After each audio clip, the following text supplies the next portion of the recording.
My name is Lauren, and I am 32 years old.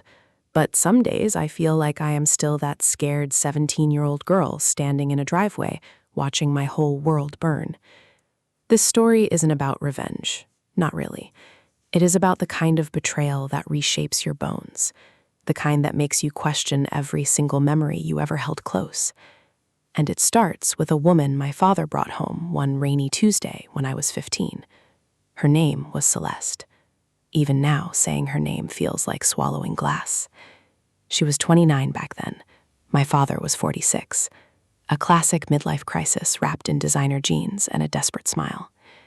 He met her at a car dealership where she sold luxury SUVs to men with too much money and too little sense. She had long blonde hair that she flipped over her shoulder constantly. She laughed too loud at his jokes, and I hated her the second I saw her, standing in our kitchen like she already owned the place. My mother had left 3 years earlier, just packed a bag one morning while I was at school and drove to Arizona with a man she met on a business trip. My father never really recovered from that. He became quiet and distant. He buried himself in work, and for 3 years it was just me and him in that big colonial house on Maple Drive. We had our own rhythm. I made dinner on Tuesdays and Thursdays. He helped me with calculus on Sundays. We watched old baseball games together, even though neither of us really liked baseball. It was our thing. Then Celeste showed up. At first, I tried to be fair. I really did. My best friend Sarah told me I was being too harsh. She said, "Your dad deserves to be happy, Lauren. Stop being such a brat." And maybe she was right. Maybe I was a brat. But there was something about Celeste that never sat right with me. She smiled too perfectly. She asked too many questions about our life before her. She wanted to know everything about my mother. Where did she shop? What did she cook? What did she sound like when she laughed? At the time, I thought she was just curious. Now I know she was collecting ammunition. They got engaged 6 months after they met. My father proposed at a fancy restaurant downtown. Celeste cried on cue. The whole thing felt like a performance, but I smiled and hugged them both because I loved my dad, and I wanted him to be happy. I swallowed my doubts and told myself I was being paranoid. The wedding was small, just family and a few close friends. I was the maid of honor. I wore a blush pink dress that Celeste picked out. It was pretty, I felt pretty, and for a little while I let myself believe that maybe this could work. Maybe Celeste could be something like a second mom. Maybe we could build something new. She moved into our house the week after the wedding, and that is when things started to change. It was small stuff at first. She rearranged the kitchen cabinets. She threw out my mother's old coffee mugs. She said they were chipped and ugly. My father told me to let it go. "It's just mugs, Lauren." I let it go. Then she redecorated the living room. She got rid of the old couch where my mom used to read me bedtime stories. She said it was outdated. My father said she was just trying to make the house feel like ours. I nodded and kept my mouth shut. But the bedroom was different. My room. My sanctuary. One afternoon, I came home from school and found Celeste in there with trash bags. She had pulled everything out of my closet. She was holding up my clothes one by one and throwing most of them into a bag. Too small, too childish, too faded. I stood in the doorway, frozen. Those were my clothes, my things, my life. She looked at me like I was being unreasonable. "Lauren, you need to grow up. You're 15, not 5. These clothes are embarrassing." I wanted to scream. I wanted to shove her out of my room and lock the door, but I just stood there like a statue while she finished her little project. When my father got home, I told him what happened. He said she was just trying to help. He said I should be grateful. I was not grateful. I was furious, but I buried it like I buried everything else. The next 2 years were a slow suffocation. Celeste didn't hit me. She didn't scream at me. She didn't need to. She was a master of quiet cruelty. She would forget to buy groceries for the things I liked. She would plan family dinners on nights she knew I had study groups. She would make comments about my weight, my hair, my grades, my friends. Nothing overt, nothing my father could point to and say that's wrong. Just a constant low-level hum of criticism that wore me down like water on stone. My father changed too. He stopped watching baseball with me. He stopped helping with my homework. He spent all his free time with Celeste. They went to wine tastings and art galleries and weekend trips to Napa. I was left alone in that big house with my textbooks and my anger. I started spending more time at Sarah's house. Her mom made me dinner and asked about my day. She hugged me without being asked. I cried in her guest bedroom more times than I can count. When I was 17, I got accepted early decision to a college 3,000 miles away. I told my father the night the letter came. He smiled. He said he was proud of me. Then Celeste said, "Oh, that's wonderful, Lauren. Maybe now you'll finally learn how to be a real adult." I didn't say anything. I just went to my room and started counting the days until I could leave. But before I left, there was one thing I wanted to save, one thing I couldn't bear to lose. My mother had left behind a box of photographs. Not many, just a small cardboard box filled with snapshots from my childhood. Pictures of me as a baby in my mother's arms, pictures of my first birthday party with frosting all over my face. Pictures of family vacations to the beach and the mountains and that one terrible trip to Disney World where I threw up on the teacup ride. These photos were my history, my proof that before Celeste, there was love, there was happiness, there was a family that laughed together, even if it didn't last. I kept the box hidden under my bed. Celeste didn't know about it, or so I thought. The summer before college, I worked at a frozen yogurt shop to save money for textbooks. I worked closing shifts mostly. I would get home around 10 or 11 at night.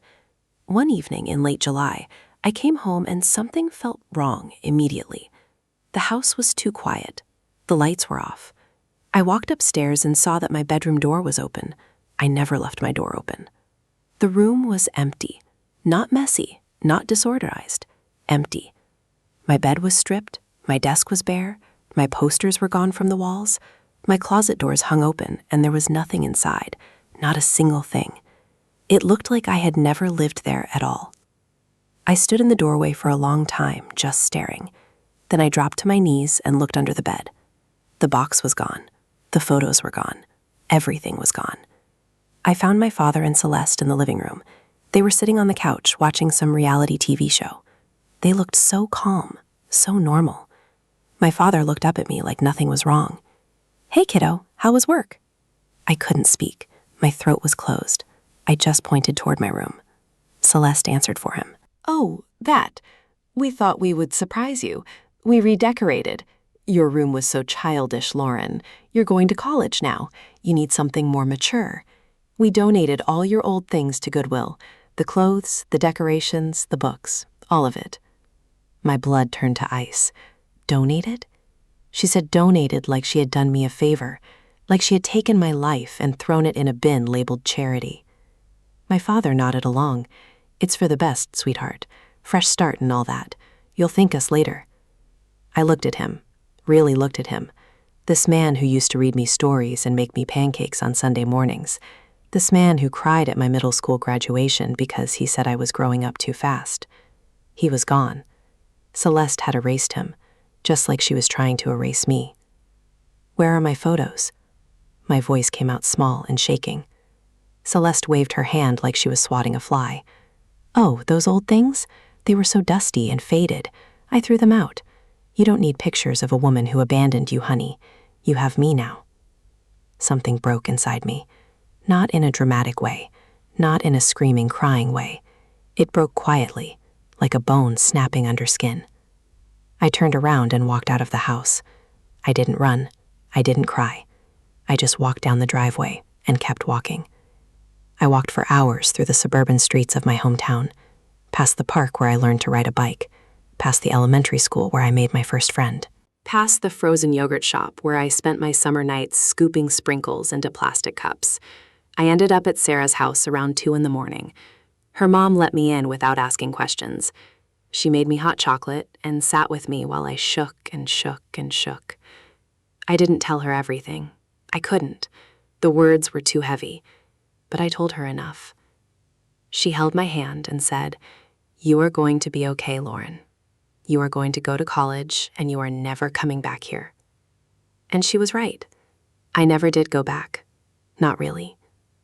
I left for school 6 weeks later. I said goodbye to my father at the airport.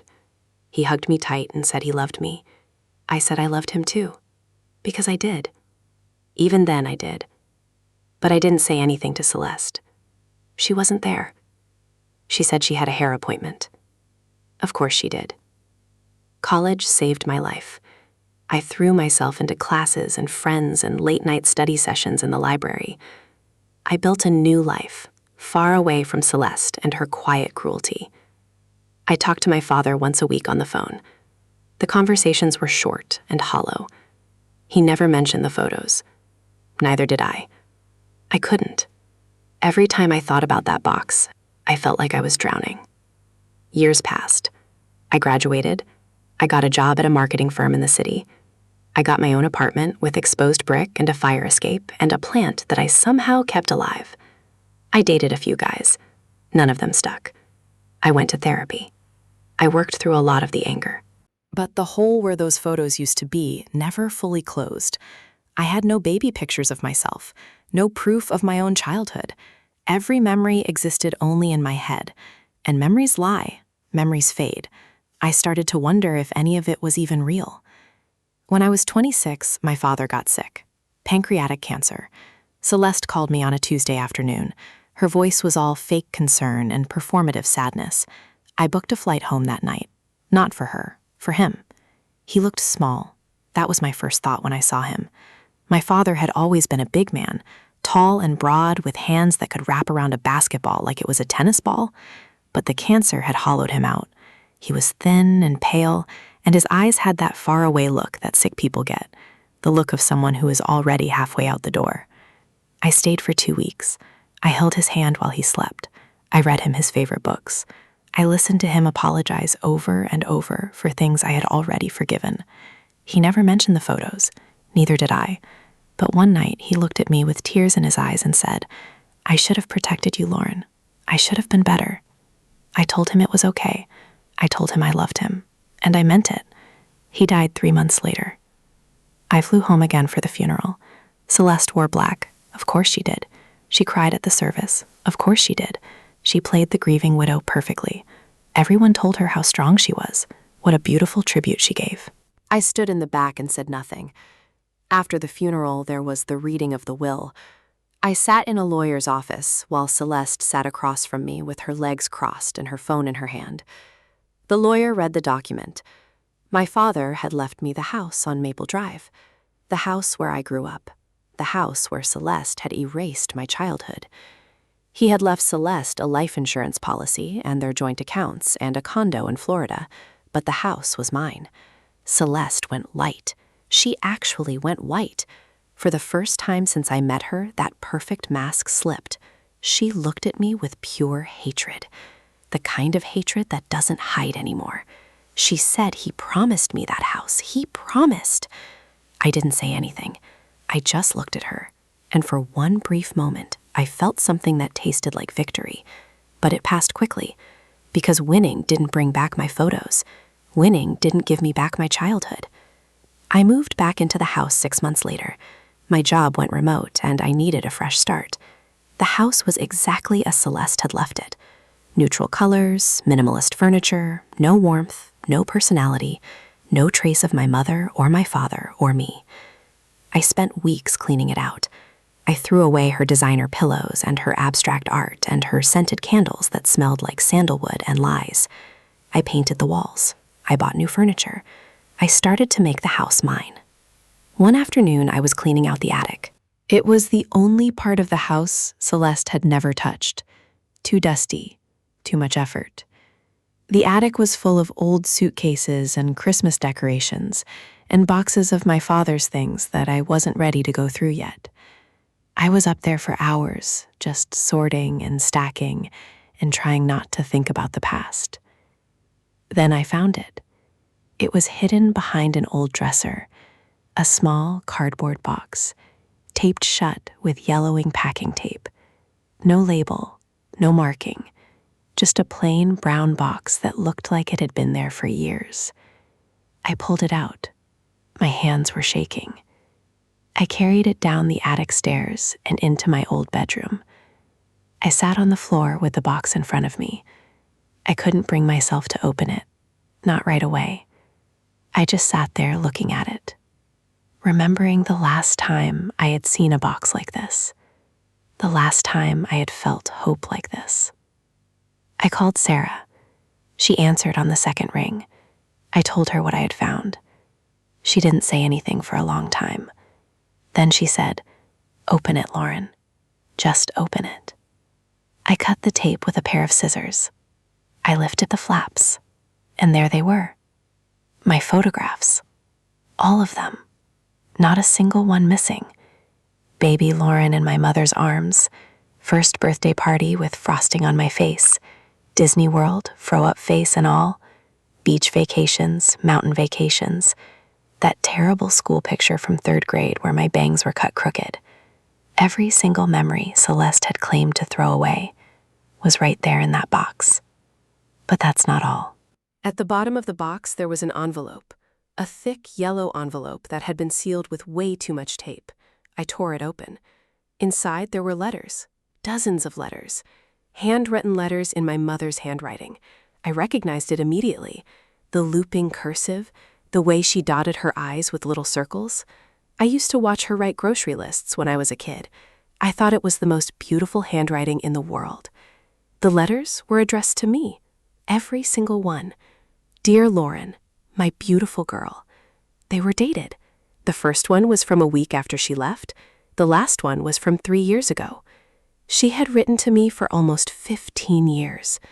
Letters about her life, her regrets, her love for me, her hope that someday I would understand why she had to go, her fear that I would hate her forever. I couldn't read them all that night. I couldn't even read one. I just held the stack in my hands and cried. I cried for the mother who left. I cried for the father who disappeared. I cried for the girl who lost her photos and the woman who found them again. I cried for all the years that Celeste had stolen from me. And I cried because even after everything, there were still good things in this world. Small, hidden things, waiting to be found. But here is the part that still keeps me up at night. The part I have never told anyone until now. Celeste did not put that box in the attic. She could not have. She never went up there. She said it herself 100 times. The attic was too dirty, too cluttered, too much effort. So if Celeste didn't hide that box, who did? The answer came to me slowly, like light creeping under a door in the dark. My father. My father put that box in the attic.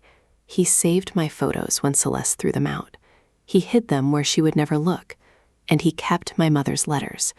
All those years of letters that she must have sent to his office or to a P.O. box or some other address Celeste didn't know about. He saved them for me. He gave me back my childhood. And he never said a word. Not one single word. I thought about all those phone calls, all those hollow conversations, all those years I believed he had abandoned me, all those years I believed he had chosen her over me. But he hadn't. He was playing the long game. He was surviving.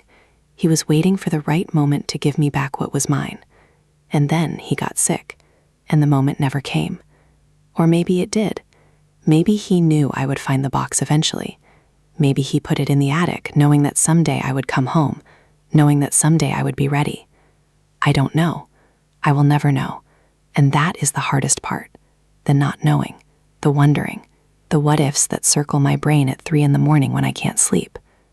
I read my mother's letters over the next few weeks, one by one, slowly, carefully, like each one was made of glass. She wrote about her new life in Arizona. The guilt that followed her everywhere. The therapy she went through, the medication she started. She wrote about her mother, who died while I was in high school. I never even knew. She wrote about wanting to reach out, being too scared, thinking I was better off without her, thinking my father would never let her near me again. The last letter was written 3 years ago. She said she was moving. She said she hoped I would find these letters someday. She said she loved me. She said she was sorry. She said, "Please don't hate me, Lauren. Please." I don't hate her. I used to. I spent years building a fortress of anger to keep her out. But the letters tore that fortress down, brick by brick. My mother was not a villain. She was a broken woman who made a terrible choice, just like my father was a broken man who made terrible choices, just like I am a broken woman trying to make better ones. Celeste, though? Celeste was something else. She was not broken. She was calculated. She knew exactly what she was doing when she threw away my clothes and my photos and my sense of self. She wanted to erase me. She wanted to be the only woman in my father's life, and for a while she succeeded. But she forgot one thing. You cannot erase someone who refuses to disappear. I sold the house last year, not because I needed the money, because I was tired of the ghosts. I moved to a smaller place across town, a condo with big windows and a balcony where I can watch the sunset. I brought the photos with me. I framed a few of them. The baby picture, the birthday party, the crooked bangs. They hang on my wall now. Proof that I existed before the pain. Proof that someone loved me once. I never confronted Celeste. I thought about it. I dreamed about it. I wrote letters I never sent. But in the end, I decided that she was not worth another second of my energy. She is probably in Florida now, drinking wine on the beach with some new husband who doesn't know what she is. Good for her. I hope she finds exactly what she deserves. My mother died 2 months ago. She had a stroke in her sleep. I found out from a private investigator I hired to track her down. I was too late. I will always be too late. I have her letters. I have her words. But I never got to hear her voice again. I never got to tell her that I forgive her, that I understand, that I love her too. That is the thing about betrayal. It does not just hurt in the moment. It keeps hurting. It echoes through years and decades. It changes the shape of your life in ways you cannot predict. Celeste took something from me that I can never get back. Not the photos. I got those back. But the time, the years I spent angry and alone, the years I spent believing I was unlovable, the years I spent pushing people away because I was afraid they would leave me too. But here is what I learned. The box in the attic taught me this. Love is not always loud. Sometimes love is quiet. Sometimes love is a dying man hiding photographs in a dusty attic because he knows his daughter will need them someday. Sometimes love is a mother writing letters she knows she will never send. Sometimes love is a 17-year-old girl walking through the dark because she has no other choice. I am 32 years old. I have a life I built with my own 2 hands. I have friends who love me. I have a therapist who listens. I have a future that does not include Celeste or her cruelty or her perfect blonde hair. I am still here. I am still standing. And I have my photos on the wall to remind me that no matter what anyone takes from you, they can never take your story. They can hide it. They can bury it. They can pretend it never existed. But it is always there, waiting to be found. Last week, I was at a flea market. I saw a small cardboard box that looked just like the one from the attic. Same size, same brown color, same worn edges. I stood there staring at it for a long time. The woman selling it asked if I was okay. I said yes. I said I was fine. And I was. For the first time in 15 years, I was actually fine. I bought the box. I brought it home. I put my favorite photo inside, the one of me and my father at the beach. I was maybe 4 years old. He was holding me on his shoulders. We were both laughing. The sun was setting behind us. It was a perfect moment.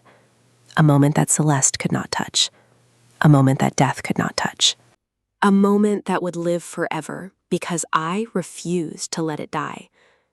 I keep the box on my nightstand now. Not hidden, not buried, right there in plain sight. A reminder that the things we love never really leave us. They just wait. Sometimes for years, sometimes for decades. But they wait. And if we are lucky, if we are very, very lucky, we find them again. Celeste thought she won. She thought she erased me. She thought she had the last laugh. But she was wrong. She was wrong about everything. Because here I am, still standing, still telling my story, still holding my photos. And she is nothing. Less than nothing. A footnote in a chapter I have already closed. I don't believe in revenge. I don't believe in karma. I believe in survival. I believe in the quiet, stubborn refusal to disappear. I believe that somewhere in an attic or a basement or a dusty corner of your own heart, there is something you thought you lost forever. And I believe that someday you will find it. That is my story. That is what happened when my stepmom destroyed my childhood photos and never expected one to survive. But she forgot about the box in the attic. She forgot about my father's quiet love. She forgot that some things are too strong to be thrown away. I hope she sees this someday. I hope she knows that I won. Not because I fought back, not because I got revenge, but because I am still here, and she is not. And that is the only victory that matters.